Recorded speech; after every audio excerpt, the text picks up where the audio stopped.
નમસ્કાર real voice of ઇન્ડિયામાં આપનું સ્વાગત હું છું હેલ મિત્રો. આજે સવારથી જે ચહલપહલ છે તે છે કે આજે 4 જૂન છે, આજે લોકસભાની સીટોના પરિણામ આવી રહ્યા છે. ત્યારે કેટલીક સીટોમાં અત્યારે ક્યાં કોણ આગળ છે, ચાલો તેના પર કરીએ નજર.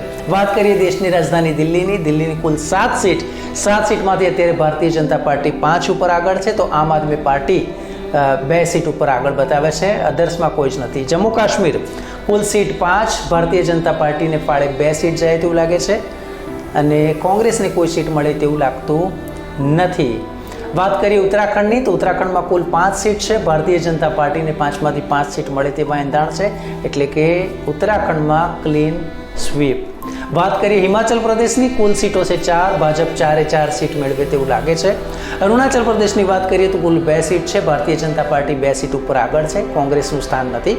દાદરા નગર હવેલી અને દમણ તેમજ દીવની કુલ 2 સીટ છે, ભાજપને ફાળે 1 સીટ, તો અધર્સને ફાળે 1 સીટ જાય તેવું અત્યારે સ્પષ્ટ જોવા મળે છે, રુઝાન છે. વાત કરીએ ગોવાની, કુલ 2 સીટ છે, 1 સીટ ભાજપને અને 1 સીટ કોંગ્રેસને જાય તેવું સ્પષ્ટ લાગી રહ્યું છે.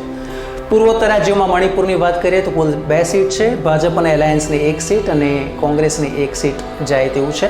વાત કરીએ મેઘાલયની કુલ 2 સીટ છે, કોંગ્રેસને ફાળે 1 સીટ અને ત્યાંની સ્થાનિક પાર્ટી NPEPને ફાળે કોઈ નથી, અધર્સને 1 સીટ મળે તેવા એંધાણ છે. વાત કરીએ ત્રિપુરા કુલ 2 સીટ છે, ભારતીય જનતા પાર્ટીને ફાળે 2 સીટ જાય તેવા રુઝાન સામે આવ્યા છે.